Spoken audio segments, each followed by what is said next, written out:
Hello बेटे किवें हो तुसी सारे ठीक हो ना। मैं थोड़ी रेनू मैम ते बेटे मैं थोड़ा वेलकम करदी हाँ अपने स्कूल दे यूट्यूब चैनल ते अपनी मैथ्स दी क्लास दे विच। बेटे जिवें कि थानू पता कि मैं थानू ऑलरेडी थ्योरम स्टार्ट कराइयां हुई हैं ते आपां BPT theorem basic proportionality theorem यानी थेल्स थ्योरम कर चुके हैं ते अज बेटे आपां सैकेंड थ्योरम करन जा रहे हैं पाइथागोरस थ्योरम। थ्योरम जिहड़ा थ्योरम का क्वेश्चन है ना बेटे ये एक मस्ट क्वेश्चन है। थानू पता है ना थोड़ी 10th क्लास के सिलेबस के 6 थ्योरम्स है तो थ्योरम्स मस्ट है। तो जी पाइथागोरस थ्योरम है ये 99.9% you will find it in your exam. थोड़े एग्जाम के थ्योरम होगी ही होगी इन 6 मार्क्ड क्वेश्चनस। ओके मैनू ये पता है कि थानू सबनों थ्योरम्स थोड़िया डिफिकल्ट लगती हैं लेकिन बेटे तुसी इस वीडियो नू एंड तक देखा जे एंड एट द एंड तुसी कहोगे कि थ्योरम्स डिफिकल्ट नहीं होंदियां।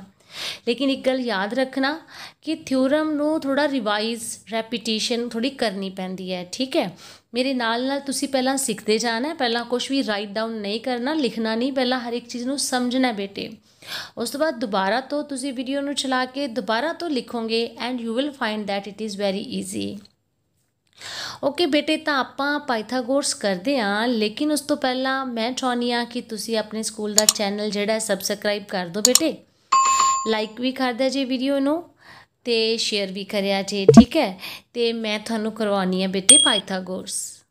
हाँ जी बेटे तो पहला आप पाइथागोरस थ्योरम की गल करन तो पहला मैं थानू दसना चाहनी हाँ कि ये थ्योरम जी है ये क्योंकि ट्राइंगल बेस्ड थ्योरम है, बहुत फेमस है ये थ्योरम। तुसी 8th क्लास विच पाइथागोरस की आइडेंटिटी कर चुके हैगे हो जिहदे विच तुसी करदे हो P square plus B square is equal to H square, मतलब perpendicular square plus base square is equal to hypotenuse square कर चुके हो ना आइडेंटिटी।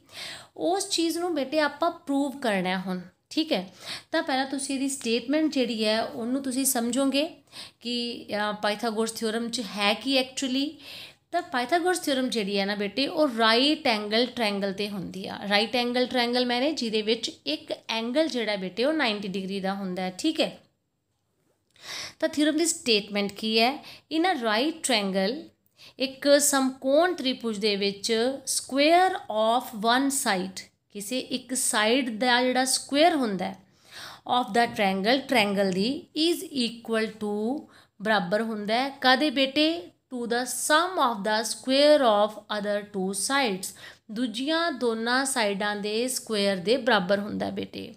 कि एक समकोण त्रिभुज दे विच एक भुजा का वर्ग जिहड़ा हुंदा है ना बाकी दियां दो भुजावां दे वर्गां दे जोड़ दे बराबर हुंदा है। तुसी इस थ्योरम नू इसदी स्टेटमेंट नू नोट डाउन कर लो बेटे। थानू पेपर दे विच थ्योरम डायरैक्टली भी कई बारी आउंदी है कि state and prove Pythagoras theorem and if ये चीज़ लिखी है तो थानू डायरैक्टली समझ आ जाएगा कि ये पाइथागोरस है, अदरवाइज थानू ये चीज़ भी लर्न करनी पएगी कि एक समकोण त्रिभुज दे विच एक राइट एंगल ट्रायंगल च की हुंदा है एक भुजा का वर्ग यानी कि स्क्वेयर कादे इक्वल हुंदा बेटे बाकी दियां दो भुजावां दे वर्गां दे जोड़ दे बराबर हुंदा है। थ्योरम प्रूव कराउण तो पहला मैं थानू इहदी थोड़ी जी दस दवां थानू याद आ जावे बेटे। देखो आ राइट एंगल ट्रायंगल है ना बेटे इहदे विच जिहड़ा एंगल बी हैगा ये किन्ने दा हैगा 90 डिग्री का। ठीक है ना तो थ्योरम दे विच प्रूव करन दे लई असीं प्रूव करना ये चाहुंदे आ कि जिहड़ा एक साइड का स्क्वेयर है हुण तुहानूं पता कि सब तो वड्डी वाली साइड किहड़ी है ए सी। इट मीनस असीं प्रूव करना चाहुंदे आ ए सी का स्क्वेयर इज इक्वल कादे बेटे बाकी दियां दो साइडां दे स्क्वेयर दे जोड़ दे बराबर, दो भुजावां दे वर्गां दे जोड़ दे बराबर। वर्ग की हुंदा स्क्वेयर मतलब भी ए इक्वल होएगा A B square plus B C square. ठीक है तुसीं दूसरे तरीके नाल भी समझ सकते हो कि हाइपोटेन्यूज स्क्वेयर यानी कि करण का स्क्वेयर वड्डी साइड नूं हाइपोटेन्यूज कहते हैं ना बेटे, this is hypotenuse, this is perpendicular and this is base. ठीक है ना याद है ना ये वाली गल तां कि ये परपेंडिकुलर है बेस है हाइपोटेन्यूज है। तो तुसीं ऑलरेडी कर चुके हो कि हाइपोटेन्यूज का square is equal to P square plus B square आप बहुत यूज़ कर चुके हैं। चलो हजे भी आप थ्योरम नहीं प्रूव करन लगे, पहला जी मैं गल कह रही हाँ ਉਹ ਕੀ ਸਹੀ ਹੈ ਐਗਜ਼ੈਕਟਲੀ ਕਿ ਰਾਈਟ ਐਂਗਲ ਟ੍ਰਾਇੰਗਲ 'ਚ ਵੱਡੀ ਸਾਈਡ ਕਿਹੜੀ ਹੋਗੀ ਫਿਰ ਇਹਦੀ 5 ਦਾ ਸਕੁਏਅਰ। ਠੀਕ ਹੈ, ਤੇ ਦੋਨੋਂ ਸਾइड्स 3 ਦਾ ਸਕੁਏਅਰ प्लस 4 ਦਾ ਸਕੁਏਅਰ। ठीक है, 5 ਦਾ ਸਕੁਏਅਰ ਕੀਤਾ ਬੇਟੇ 25 ਆ ਗਿਆ, 3 ਦਾ ਸਕੁਏਅਰ ਕੀਤਾ 9, 4 ਦਾ ਸਕੁਏਅਰ ਕੀਤਾ ਕਿੰਨਾ ਆਇਆ 16 ਐਂਡ 16 + 9 = 25। ਤਾਂ ਦੋਨੋਂ इक्वल आ गए ना। देखो 25 = 25। ਇਹਦਾ ਮਤਲਬ ਹੈ ਕਿ ਇਹ ਚੀਜ਼ ਹੁੰਦੀ ਹੈ, ਇਸ ਤਰ੍ਹਾਂ ਹੀ ਹੁੰਦਾ ਹੈ ਕਿ ਜੇਕਰ ਇੱਕ ਰਾਈਟ ਐਂਗਲ ਟ੍ਰਾਇੰਗਲ ਹੋਵੇ ਜਿਹਦੇ 'ਚ ਇੱਕ ਐਂਗਲ 90 ਡਿਗਰੀ ਦਾ ਹੁੰਦਾ ਬੇਟੇ, ਤਾਂ ਉਹਦੀ ਜਿਹੜੀ ਸਭ ਤੋਂ ਵੱਡੀ ਸਾਈਡ ਹੁੰਦੀ ਆ ਯਾਨੀ ਕਿ ਹਾਈਪੋਟੀਨਿਊਜ਼ ਯਾਨੀ ਕਿ ਕਰਨ, ਉਹਦਾ ਸਕੁਏਅਰ ਜਿਹੜਾ ਹੁੰਦਾ ਬੇਟੇ ਉਹ ਬਾਕੀ ਦੀਆਂ ਦੋਨੋਂ ਸਾਈਡਾਂ ਦੇ ਸਕੁਏਅਰ ਦੇ ਇਕੁਅਲ ਹੁੰਦਾ। ਓਕੇ, ਮਤਲਬ ਇਹ ਚੀਜ਼ ਹੁੰਦੀ ਤਾਂ ਹੈ, ਲੇਕਿਨ ਆਪਾਂ ਬੇਟੇ ਇਹਨੂੰ ਪ੍ਰੂਵ ਕਰਨਾ ਹੈ। We will have to prove it ਕਿ ਹਾਂ ਇਸ ਤਰ੍ਹਾਂ ਹੁੰਦਾ ਅਤੇ ਉਹ ਕਿਵੇਂ ਹੋਊਗਾ, ਆਪਾਂ ਕਿਵੇਂ ਪ੍ਰੂਵ ਕਰਾਂਗੇ, ਇਹੀ ਤਾਂ ਥਿਊਰਮ ਹੁੰਦੀ ਹੈ ਬੇਟੇ। ਮਤਲਬ ਜੋ ਮੈਂ ਸਟੇਟਮੈਂਟ ਇੱਥੇ ਲਿਖੀ ਸੀ, ਆਪਾਂ ਹੁਣ ਇਸ ਚੀਜ਼ ਨੂੰ ਲੈ ਕੇ ਪ੍ਰੂਵ ਕਰਨਾ ਹੈ ਕਿ if there is a some ਕੋਨ ਟ੍ਰਾਇੰਗਲ ਯਾਨੀ ਰਾਈਟ ਐਂਗਲ ਟ੍ਰਾਇੰਗਲ, ਉਹਦੇ ਵਿੱਚ ਇੱਕ ਭੁਜਾ ਦਾ ਵਰਗ ਯਾਨੀ ਜਿਹੜੀ ਸਭ ਤੋਂ ਵੱਡੀ ਹੁੰਦੀ ਹੈ ਹਾਈਪੋਟੀਨਿਊਜ਼, ਬਾਕੀ ਦੀਆਂ ਦੋ ਭੁਜਾਵਾਂ ਯਾਨੀ ਕਿ ਪਰਪੈਂਡੀਕੂਲਰ ਅਤੇ ਬੇਸ, ਉਹਨਾਂ ਦੇ ਵਰਗਾਂ ਦੇ ਜੋੜ ਦੇ ਬਰਾਬਰ ਹੋਊਗਾ। ਵਰਗ ਦਾ ਕੀ ਮਤਲਬ ਹੁੰਦਾ ਬੇਟੇ, ਸਕੁਏਅਰ ਹੁੰਦਾ। ਠੀਕ ਹੈ, ਤਾਂ ਚਲੋ ਫਿਰ ਆਪਾਂ ਪ੍ਰੂਵ ਕਰਦੇ ਹਾਂ। ਲੇਕਿਨ ਤੁਸੀਂ ਥਿਊਰਮ ਦੀ ਸਟੇਟਮੈਂਟ ਨੂੰ ਆਪਣੇ ਮਾਈਂਡ ਵਿੱਚ ਰੱਖ ਲੈਣਾ ਹੈ। In a right angle triangle square of one side is equal to sum of square of other two sides। ਇੱਕ ਸਮਕੋਣ ਤ੍ਰਿਭੁਜ ਵਿੱਚ ਇੱਕ ਭੁਜਾ ਦਾ ਵਰਗ ਬਾਕੀ ਦੀਆਂ ਦੋ ਭੁਜਾਵਾਂ ਦੇ ਵਰਗਾਂ ਦੇ ਜੋੜ ਦੇ ਬਰਾਬਰ ਹੁੰਦਾ ਬੇਟੇ। ਚਲੋ ਫਿਰ ਹੁਣ ਆਪਾਂ ਪ੍ਰੂਵ ਕਰਦੇ ਹਾਂ। ਹਾਂਜੀ ਬੇਟੇ, ਤਾਂ ਹੁਣ ਜਿਵੇਂ ਕਿ ਤੁਸੀਂ ਸਟੇਟਮੈਂਟ ਸਮਝ ਚੁੱਕੇ ਹੋ ਪਾਇਥਾਗੋਰਸ ਦੀ, ਲੇਕਿਨ ਹੁਣ ਤੁਸੀਂ ਇਹਨੂੰ ਪ੍ਰੂਵ ਕਰਨਾ ਹੈ। ਤੁਹਾਨੂੰ ਪਤਾ ਹੈ ਕਿ ਜਿਹੜੀ ਥਿਊਰਮ ਕੋਈ ਵੀ ਪ੍ਰੂਵ ਕਰਨੀ ਹੋਵੇ ਉਹਦੇ 4 ਸਟੈਪਸ ਹੁੰਦੇ ਆ। ਇੱਕ ਹੁੰਦਾ ਗਿਵਨ ਬੇਟੇ, ਮਤਲਬ ਦਿੱਤਾ ਕੀ ਹੋਇਆ। ਇੱਕ ਹੁੰਦਾ ਟੂ ਪ੍ਰੂਵ ਕਿ ਤੁਸੀਂ ਸਿੱਧ ਕੀ ਕਰਨਾ ਚਾਹੁੰਦੇ ਹੋ। ਤੀਸਰਾ ਹੁੰਦਾ ਕੰਸਟਰਕਸ਼ਨ, ਵੀ ਉਸ ਥਿਊਰਮ ਨੂੰ ਪ੍ਰੂਵ ਕਰਨ ਲਈ ਤੁਸੀਂ ਰਚਨਾ ਕੰਸਟਰਕਸ਼ਨ ਕੀ ਕਰਨਾ ਚਾਹੁੰਦੇ ਹੋ। ਅਤੇ ਚੌਥਾ ਸਟੈਪ ਹੁੰਦਾ ਬੇਟੇ ਪ੍ਰੂਫ। ਠੀਕ ਹੈ, ਹੁਣ ਇਹਦੇ ਵਿੱਚ ਇੱਕ ਚੀਜ਼ ਤੁਸੀਂ ਖਾਸ ਧਿਆਨ 'ਚ ਰੱਖਣੀ ਹੈ ਕਿ ਜਿਹੜਾ ਟ੍ਰਾਇੰਗਲ ਲੈਣਾ ਨਾ ਬੇਟੇ, ਰਾਈਟ ਐਂਗਲ ਟ੍ਰਾਇੰਗਲ, ਉਹ ਇਸ ਤਰ੍ਹਾਂ ਲੈਣਾ, ਮਤਲਬ ਕਿ ਐਕਚੁਅਲ ਤੌਰ 'ਤੇ ਜਿਹੜਾ ਇਹ ਵਾਲਾ ਐਂਗਲ ਹੈ, ਬੀ ਐਂਗਲ ਹੈ, ਇਹ 90 ਡਿਗਰੀ ਦਾ। ਠੀਕ ਹੈ, ਜੇ ਤੁਸੀਂ ਮੈਂ ਇਹਨੂੰ ਪੇਜ ਨੂੰ ਘੁਮਾਉਂਦੀ ਹਾਂ ਤੁਹਾਨੂੰ ਫਿਰ ਵੀ ਇਹ ਲੱਗੂਗਾ ਵੀ ਆਹ ਦੇਖੋ ਇਹ 90 ਡਿਗਰੀ ਹੈ ਨਾ। ਤਾਂ ਲੇਕਿਨ ਆਪਾਂ ਜਿਹੜੀ ਇਹਦੀ ਸ਼ੇਪ ਬਣਾਉਣੀ ਹੈ ਨਾ ਬੇਟੇ, ਉਹ ਇਸ ਤਰੀਕੇ ਨਾਲ ਹੀ ਬਣਾਉਣੀ ਹੈ ਕਿ ਬੀ ਨੂੰ ਉੱਪਰਲੀ ਸਾਈਡ ਤੋਂ ਲੈਣਾ ਹੈ। ਠੀਕ ਹੈ, ਥਿਊਰਮ ਨੂੰ ਪ੍ਰੂਵ ਕਰਨ ਵਾਸਤੇ ਫਸਟਲੀ ਇਹ ਵਾਲੀ ਗੱਲ ਹੈ। ਠੀਕ ਹੈ, ਜ਼ਰੂਰੀ ਚੀਜ਼ ਹੈਗੀ ਹੈ, ਲੇਕਿਨ ਯਾਦ ਰੱਖਣਾ ਹੈ ਕਿ ਐਂਗਲ ਬੀ ਹੀ ਇਹਦੇ ਵਿੱਚ 90 ਡਿਗਰੀ ਹੈ ਬੇਟੇ। ਓਕੇ, ਚਲੋ ਹੁਣ ਪਹਿਲਾਂ ਆਪਾਂ ਗਿਵਨ ਇਹਦਾ ਲਿਖਦੇ ਹਾਂ ਅਤੇ ਨਾਲ ਲਿਖਦੇ ਹਾਂ ਕਿ ਅਸੀਂ ਪ੍ਰੂਵ ਕੀ ਕਰਨਾ ਚਾਹੁੰਦੇ ਹਾਂ। ਰਾਈਟ, ਚਲੋ ਪਹਿਲਾਂ ਆਪਾਂ ਲਿਖਦੇ ਹਾਂ ਗਿਵਨ। ਹਾਂਜੀ ਬੇਟੇ, ਤਾਂ ਫਿਰ ਪਾਇਥਾਗੋਰਸ ਥਿਊਰਮ ਦੇ ਵਿੱਚ ਗਿਵਨ ਕੀ ਹੈ। ਗਿਵਨ ਮਤਲਬ ਜੋ ਦਿੱਤਾ ਹੁੰਦਾ। ਹੁਣ ਸਟੇਟਮੈਂਟ ਵਿੱਚ ਆਪਾਂ ਨੂੰ ਪਤਾ ਹੈ ਕਿ ਆਪਾਂ ਨੂੰ ਕੀ ਦਿੱਤਾ ਹੋਇਆ ਸੀ। ਆਪਾਂ ਨੂੰ ਦਿੱਤਾ ਹੋਇਆ ਬੇਟੇ ਰਾਈਟ ਟ੍ਰਾਇੰਗਲ। ਠੀਕ ਹੈ, ਯਾਨੀ ਕਿ ਇੱਕ ਰਾਈਟ ਟ੍ਰਾਇੰਗਲ ਦਿੱਤਾ ਹੋਇਆ, ਅਤੇ ਉਸ ਰਾਈਟ ਟ੍ਰਾਇੰਗਲ ਦੇ ਵਿੱਚ ਆਪਾਂ ਐਂਗਲ ਕਿਹੜਾ 90 ਡਿਗਰੀ ਦਾ ਲਿਆ ਬੇਟੇ, ਬੀ ਐਂਗਲ। ਤਾਂ ਆਪਾਂ ਉਸ ਤਰ੍ਹਾਂ ਲਿਖਤਾ ਇਹ ਰਾਈਟ ਟ੍ਰਾਇੰਗਲ, ਆਪਾਂ ਰਾਈਟ ਨੂੰ ਸ਼ਾਰਟ ਫਾਰਮ 'ਚ RT ਲਿਖ ਲੈਂਦੇ ਹੁੰਦੇ ਹਾਂ। Right triangle ABC and angle B is 90 degree. So easy it is, ਜੋ ਗਿਵਨ ਹੈ। ਟੂ ਪ੍ਰੂਵ ਆਪਾਂ ਕੀ ਕਰਨਾ ਹੈ ਕਿ ਇੱਕ ਸਾਈਡ ਦਾ ਸਕੁਏਅਰ, ਨੈਚੁਰਲੀ ਐਂਗਲ B ਜਿਹੜਾ 90 ਹੈ, ਅਤੇ ਉਹਦੇ ਸਾਹਮਣੇ ਵਾਲੀ ਸਾਈਡ ਜਿਹੜੀ ਹੋਊਗੀ ਉਹ ਸਭ ਤੋਂ ਵੱਡੀ ਸਾਈਡ ਹੋਊਗੀ। ਸੌਰੀ ਬੇਟੇ, ਤਾਂ ਸਭ ਤੋਂ ਵੱਡੀ ਸਾਈਡ ਹੋਊਗੀ, ਹੈ ਨਾ। ਤਾਂ ਇਹ ਜਿਹੜਾ ਹੈਗਾ ਇਹਦਾ ਮਤਲਬ ਹੈ AC ਦਾ ਸਕੁਏਅਰ ਜਿਹੜਾ ਹੈ ਇਹਨਾਂ ਦੋਨਾਂ ਸਾਈਡਾਂ ਦੇ ਸਕੁਏਅਰ ਦੇ ਜੋੜ ਦੇ ਬਰਾਬਰ ਹੋਊਗਾ। ਠੀਕ ਹੈ, ਥਿਊਰਮ ਨੂੰ ਪ੍ਰੂਵ ਕਰਨ ਦੇ ਲਈ ਜਿਵੇਂ ਕਿ ਮੈਂ ਤੁਹਾਨੂੰ ਕਿਹਾ ਕਿ ਆਪਾਂ ਨੂੰ ਕੰਸਟਰਕਸ਼ਨ ਕਰਨੀ ਪੈਣੀ ਆ, ਤਾਂ ਆਪਾਂ ਕੰਸਟਰਕਸ਼ਨ ਕੀ ਕਰਨ ਜਾ ਰਹੇ ਹਾਂ ਬੇਟੇ ਇੱਥੇ। ਤਾਂ ਇੱਥੇ ਆਪਾਂ ਕੰਸਟਰਕਸ਼ਨ ਜਿਹੜੀ ਕਰਨੀ ਆ, ਆਪਾਂ ਇੱਥੇ ਇੱਕ ਪਰਪੈਂਡੀਕੂਲਰ ਬੇਟੇ ਡਰਾ ਕਰਾਂਗੇ। ਠੀਕ ਹੈ,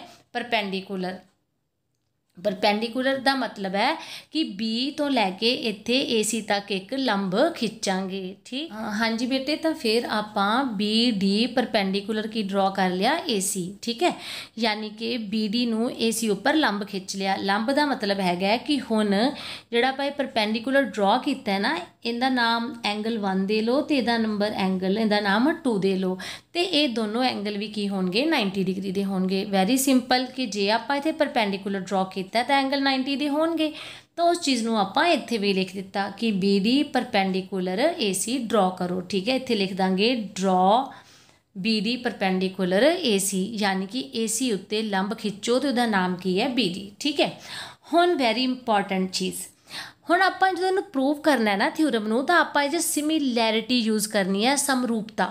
मैं तुहानूं BPT दे विच भी दस चुकी हां समरूपता बारे, दोबारा एक बार दस दिंदी हाँ कि जे आपां दो ट्रायंगल नूं समरूप प्रूव करना चाहते हैं, आपां उन्हां दोनां दे कोई भी दो एंगल इक्वल प्रूव कर दांगे तो वह समरूप हो जाएंगे, सिमिलर हो जाएंगे।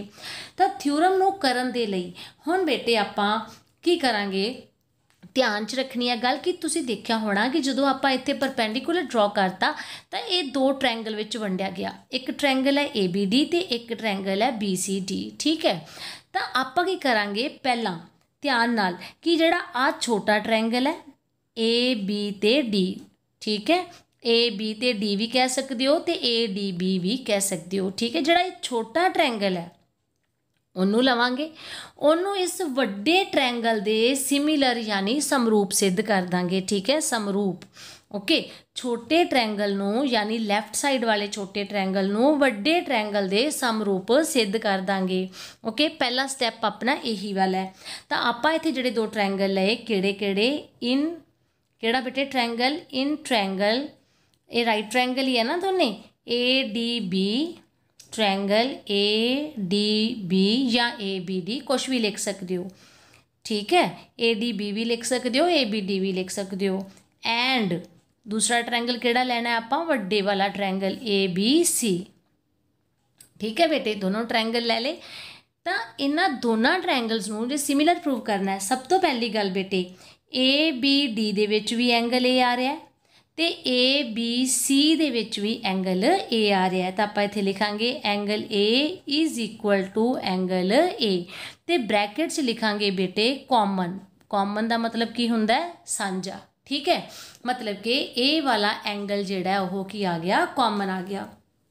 उस तो बाद बेटे सैकेंड वैरी इंपॉर्टेंट थिंग, हुण तुसी मैनूं दसो कि ABD यानी जिहड़े छोटे वाले विच 90 डिग्री वाला एंगल किहड़ा है, एंगल 1। ठीक है ना, एंगल 1 की हैगा इहदे विच 90 डिग्री दा, ते जिहड़ा वड्डे वाला है बेटे ABC ਉਹਦੇ 'ਚ एंगल किहड़ा 90 ਦਾ ਸੀਗਾ, एंगल B 90 ਦਾ ਸੀ। ਇਹਨੂੰ ਕੱਲਾ B ना लिख के एंगल ABC लिख ਦਾਂਗੇ, पूरा लिखांगे आपां एंगल। ठीक है, एंगल ABC दोबारा दसा तुहानूं मैं कि आपां छोटे ट्रायंगल दे विच देखिया कि एंगल 190 डिग्री दा है ते वड्डे triangle they which angle B90 दा है, तो आपां नूं ABC लिख लिया। इत्थे लिख दांगे इक्वल टू 90 डिग्री कि ये दोनों ही किन्ने दे हैगे है 90 डिग्री दे। वैरी सिंपल नाउ, जे इस ट्रायंगल ते इस ट्रायंगल दे विच एक एंगल A कॉमन आ गया इक्वल, तो दूसरा एंगल जिहड़ा वो 90 डिग्री का आ गया, इहदा मतलब है दो एंगल इक्वल हो गए इन्हां दे विच। जे दो एंगल इक्वल हो गए तो वैरी सिंपल कि ये दोनों ट्रायंगल ट्रायंगल ABD सिमिलर हो गए बेटे ट्रायंगल ABC दे। सिमिलर, ये सिमिलर का साइन है, समरूप का साइन है। तुसी 9th क्लास ऑलरेडी किया होया सिमिलैरिटी बारे ते कॉन्ग्रेंसी बारे, तो ट्रायंगल ABD ट्रायंगल ABC दे की हो गया, सिमिलर हो गया। ठीक है, तो ब्रैकेट असी लिखांगे angle angle similarity, angle angle similarity यानी कि समरूपता बेटे कि एंगल एंगल सिमिलैरिटी मैंने कि दो एंगल बराबर होने यह की हो गया समरूप। Now the very important thing जिहड़ी स्क्रीन ते फ्लैश हो रही है हुण कि जदों दो ट्रायंगल जिहड़े आ बेटे वो समरूप हो जाते आ तो उन्हां दियां इंग्लिश च कहंदे आ corresponding sides will be proportional, मतलब कि अनुसारी भुजावां जिहड़ियां समरूप प्रपोर्शनल होणगियां यानी कि समान अनुपात विच होणगियां। मैं रिपीट करदी हां बेटे कि जे दो ट्रायंगल सिमिलर हो जाते हैं तो उन्हां दियां कॉरेस्पॉन्डिंग साइड्स जिहड़ियां वै वो सेम रेशो च हुंदियां अनुपात विच हुंदियां वै। ठीक है कि ਜਦੋਂ ਦੋ ਟ੍ਰਾਇੰਗਲ ਸਿਮਿਲਰ ਹੁੰਦੇ ਆ ਤਾਂ ਉਹਨਾਂ ਦੀਆਂ ਕੋਰੈਸਪੋਂਡਿੰਗ ਸਾਈਡ ਜਿਹੜੀਆਂ ਉਹ ਸਮਾਨੁਪਾਤ 'ਚ ਹੁੰਦੀਆਂ ਯਾਨੀ ਪ੍ਰਪੋਰਸ਼ਨਲ ਹੁੰਦੀਆਂ। ਹੁਣ ਇਹਦਾ ਮਤਲਬ ਕੀ ਹੈ ਕਹਿਣ ਦਾ, ਇਹੀ ਇੱਕ ਇੰਪੋਰਟੈਂਟ ਚੀਜ਼ ਹੈ ਜਿਹੜੀ ਤੁਸੀਂ ਧਿਆਨ ਨਾਲ ਕਰਨੀ ਹੈ। ਦੇਖੋ ਕੋਰੈਸਪੋਂਡਿੰਗ ਸਾਈਡ ਹੁੰਦਾ ਵੀ ਜੇ ਇੱਕ ਦੀ ਲੈਫਟ ਤਾਂ ਦੂਸਰੇ ਦੀ ਵੀ ਲੈਫਟ, ਇੱਕ ਦੀ ਰਾਈਟ ਦੂਸਰੇ ਦੀ ਵੀ ਰਾਈਟ, ਜੇ ਇੱਕ ਦਾ ਪਰਪੈਂਡੀਕੂਲਰ ਲੈਣਾ ਦੂਸਰੇ ਦਾ ਵੀ ਪਰਪੈਂਡੀਕੂਲਰ, ਜੇ ਇੱਕ ਦਾ ਬੇਸ ਲੈ ਰਹੇ ਹਾਂ ਦੂਸਰੇ ਦਾ ਵੀ ਬੇਸ ਲੈਣਾ। ਹੁਣ ਦੇਖੋ ਜਿਹੜਾ ਟ੍ਰਾਇੰਗਲ ABD ਹੈ ਬੇਟੇ, ABD ठीक है स्मॉल, उहदे च बेस किहड़ा हैगा AD, ठीक है बेस आही वाला है। लेकिन जिहड़ा वड्डा ट्रायंगल है ABC, वड्डा ट्रायंगल उहदे च बेस किहड़ा है AB, ठीक है। तुसीं चाहो तो तुसीं इत्थे लिखोगे ये वाला एंगल एंगल सिमिलैरिटी आ गई, देयरफॉर इंग्लिश च लिखना है तां corresponding sides will be in proportion, ते पंजाबी च की आएगा अनुसारी भुजावां समानुपात विच होणगियां, ठीक है बेटे। चलो हुण मैं गल कर रही सी कि छोटे ट्रायंगल दी जेकर आपां AD है, ठीक है बेस, छोटे ट्रायंगल दा बेस किहड़ा हैगा AD ते वड्डे ट्रायंगल दा किहड़ा सीगा AB, ओके। छोटे दी जिहड़ी हाईपोटेन्यूज है यानी कि करण है, छोटे दी हाईपोटेन्यूज किहड़ी है AB, क्योंकि एंगल 1 के सामने की बन रहा है एंगल 1 90 है, साइड किहड़ी है AB, ओके। तो छोटे दी जिहड़ी हाईपोटेन्यूज है बेटे वो किहड़ी हैगी है AB, ते वड्डे दी हाईपोटेन्यूज किहड़ी है वो तो बहुत सिंपल है, वो की हैगी है AC, ठीक है ओके। अगर तुसी ये चीज़ समझ गए समझ लो सब समझ गए, राइट। चलो तो कॉरेस्पॉन्डिंग साइड प्रपोर्शन च आ गया, समान अनुपात च आ गया, इन्हू क्रॉस मल्टीप्लाई करो बेटे, तो क्रॉस मल्टीप्लाई करोगे तो AD मल्टीप्लाइड AC तो AB मल्टीप्लाइड बाय AB की बन गया AB स्क्वेयर बन गया। इनू बेटे ऐं छड़ देंगे आपां, ठीक है फॉर द टाइम बीइंग आपां इनू छड़ दिता। हुण सेम प्रोसैस आपां सैकेंड ट्रायंगल्स ते भी रिपीट करांगे बेटे, मतलब कहण दा कि जिहड़ा आह एक सैकेंड पार्ट सी, सैकेंड ट्रायंगल सी इहदा, इस ट्रायंगल नूं भी वड्डे ट्रायंगल दे सिमिलर प्रूव करांगे बेटे, यानी कि BCD नूं भी ABC दे सिमिलर प्रूव करांगे बिल्कुल उस तरीके नाल ही। नाउ यू विल फाइंड कि ये ईजी आ। किहड़े-किहड़े ट्रायंगल है दो, प्लीज़ ध्यान च रखो, BCD and ABC, BCD and ABC। तुसीं चाहो तां इहनूं CBD भी लिख सकदे हो, no problem is there, CBD triangle ते ABC ट्रायंगल, ठीक है बेटे। किहड़े किहड़े ट्रायंगल लए आ दो आपां, नाउ किहड़ा किहड़ा ट्रायंगल सी, triangle BCD and triangle ABC, ठीक है बेटे ओके। तो फिर दोबारा इस सिमिलैरिटी लभो हुण तुसीं, हाँ जी बेटे। तो हुण आपां सिमिलर प्रूव करांगे किनू किनू, ट्रायंगल BCD नूं यानी ए वाला ते पूरा ट्रायंगल, जिवें आपां पहलां ए वाले ट्रायंगल नूं इस पूरे दे सिमिलर प्रूव किया, हुण की करांगे बेटे BCD नूं पूरे ABC दे सिमिलर प्रूव करांगे, ठीक है। तो आपां फिर लिख लैंदे आ triangle BCD and triangle ABC, ठीक है आपां ट्रायंगल लिख ले। हुण इन्हां दोनां दे विच किहड़े किहड़े एंगल जिहड़े आ ओह इक्वल प्रूव होणगे, नाउ विल चैक। देखो जिहड़ा BCD है बेटे उहदे च भी एंगल C आ रहा ते ABC दे विच भी एंगल C आ रहा है, मतलब कहण दा कि फर्स्ट जिहड़ा अपने कोले है ਉਹ angle C is equal to कादे आ गया बेटे, एंगल C दे आ गया, ठीक है। फर्स्ट तो ये वाली गल होगी। दूसरी बहुत सिंपल आ, तुहानूं पता ही है ऑलरेडी कि जिहड़ा BCD है बेटे, जिहड़ा BCD है उहदे च एंगल 2 किन्ने दा 90 डिग्री दा, ते वड्डे दे विच तां उही वाला एंगल B90 दा हैगा ही हैगा।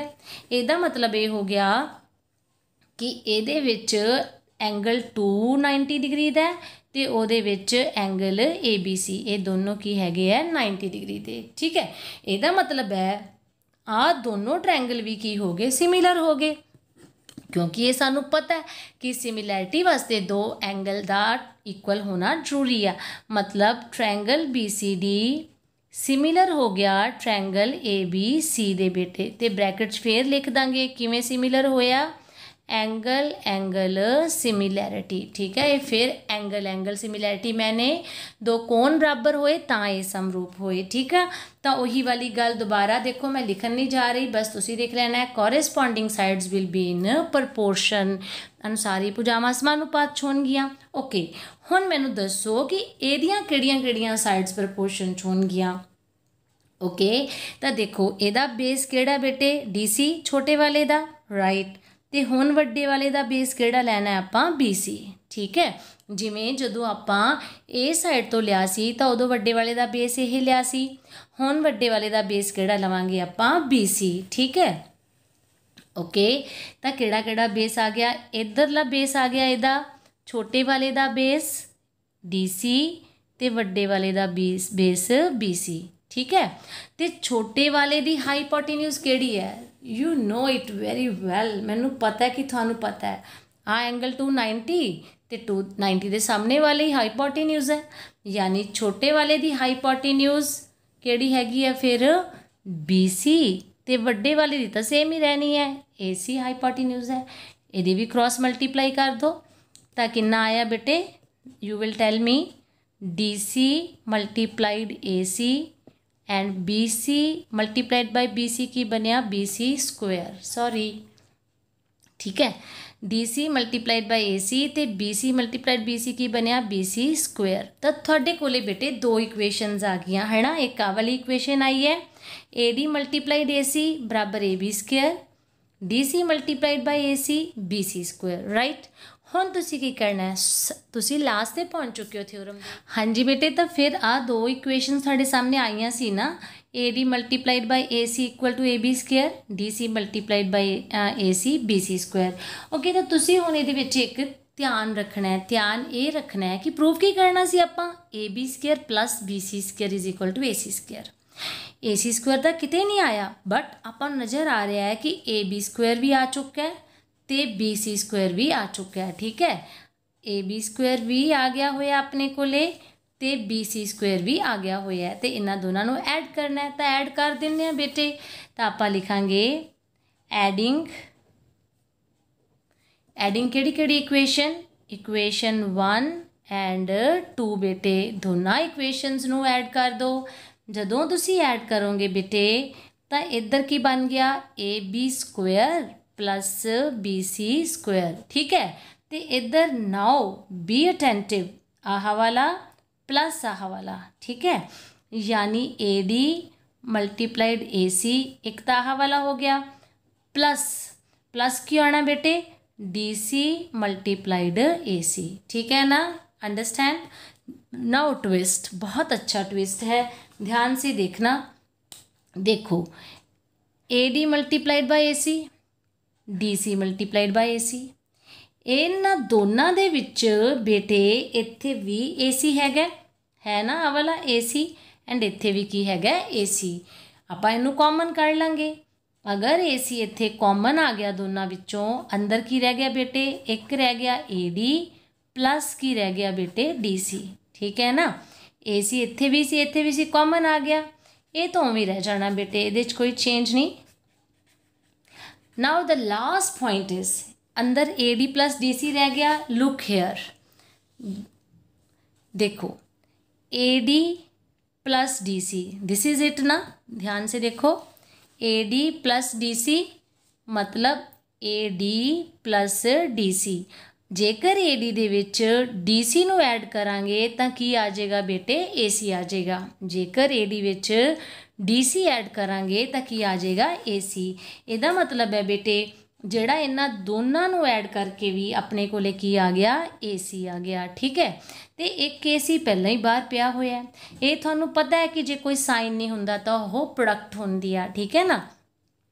AB square plus BC square, now look AC multiplied by AC square and hence proved. यही तो आपां प्रूव करना सी बेटे, गौर फरमाओ, यही प्रूव करना सी ना कि AC square equal AB square plus BC square, AC square is equal to AB square plus BC square. तो आपां लिखांगे हैंस प्रूव्ड। इस तरह हमने सिद्ध कर दिया क्या सिद्ध कर दिया? हमने सिद्ध कर दिया कि अगर एक समकोण त्रिभुज है, अगर एक राइट एंगल ट्रायंगल है तो ਉਹਦੇ 'ਚ ਇੱਕ ਸਾਈਡ ਦਾ ਸਕੁਅਰ ਬਾਕੀ ਦੀਆਂ ਦੋਨਾਂ ਸਾਈਡਾਂ ਦੇ ਸਕੁਅਰ ਦੇ ਜੋੜ ਦੇ ਬਰਾਬਰ ਹੁੰਦਾ ਹੈ। ਠੀਕ ਹੈ ਬੇਟੇ, ਹੋਪਫੁਲੀ ਤੁਹਾਨੂੰ ਥਿਊਰਮ ਸਮਝ ਲੱਗ ਗਈ ਹੋਗੀ। ਥਿਊਰਮ ਦੀ ਵੀਡੀਓ ਨੂੰ ਇੱਕ ਵਾਰੀ ਦੇਖ ਕੇ, ਕਈ ਵਾਰੀ ਪਤਾ ਨਹੀਂ ਚੱਲਦਾ, 2 ਜਾਂ 3 ਵਾਰੀ ਤੁਸੀਂ ਵਾਚ ਕਰੋਗੇ ਬੇਟੇ ਤਾਂ ਤੁਹਾਨੂੰ ਸਮਝ ਆਏਗੀ। ਤੇ ਮੈਂ ਚਾਹੁੰਦੀ ਹਾਂ ਕਿ ਤੁਸੀਂ ਸਿਰਫ ਦੇਖ ਕੇ ਕਾਪੀ ਨਾ ਕਰੋ, ਸਿਰਫ ਆਪਣੀ ਨੋਟਬੁੱਕ 'ਤੇ ਲਿਖੋ ਨਾ, ਸਿਰਫ ਤੁਸੀਂ ਉਹਨੂੰ ਵੀਡੀਓ ਨੂੰ ਦੇਖੋ, ਪਹਿਲਾਂ ਫੁੱਲੀ ਦੇਖੋ, ਸਮਝੋ, ਫਿਰ ਦੇਖੋ ਤੇ ਇਹਨੂੰ ਨੋਟ ਕਰੋ ਬੇਟੇ। ਦੈਨ ਹੁਣ ਇਹ ਸ਼ੋਰਟ ਹੋ ਗਿਆ ਕਿ ਤੁਹਾਡੇ 6 ਮਾਰਕਸ ਪੱਕੇ ਹੋ ਗਏ ਬੇਟੇ, ਕਿਉਂਕਿ ਇਹ ਥਿਊਰਮ ਤੁਹਾਨੂੰ ਫਾਈਨਲ ਐਗਜ਼ਾਮ ਵਿੱਚ ਆਊਗੀ ਹੀ ਆਊਗੀ ਬੇਟੇ। ਓਕੇ, ਤਾਂ ਤੁਸੀਂ ਆਪਣੇ ਚੈਨਲ ਦੇ ਉੱਪਰ ਆਪਣੇ ਮੈਥਸ ਦੀਆਂ ਵੀਡੀਓ ਦੇਖਦੇ ਰਹੋ। ਮੈਂ ਤੁਹਾਨੂੰ English composition and English grammar ਵੀ ਕਰਵਾ ਰਹੀ ਹਾਂ ਬੇਟੇ, ਤੁਸੀਂ ਉਹ ਵੀਡੀਓਜ਼ ਵੀ ਦੇਖੋ। ਮੈਥ ਦੀ ਪਲੇਲਿਸਟ ਨੂੰ ਟਾਈਮ ਟੂ ਟਾਈਮ ਚੈੱਕ ਕਰਦੇ ਰਿਹਾ ਕਰੋ, ਰਿਵੀਜ਼ਨ ਕਰਦੇ ਰਿਹਾ ਕਰੋ। ਠੀਕ ਹੈ ਬੇਟੇ, ਤਾਂ take care, see you, bye, bless you.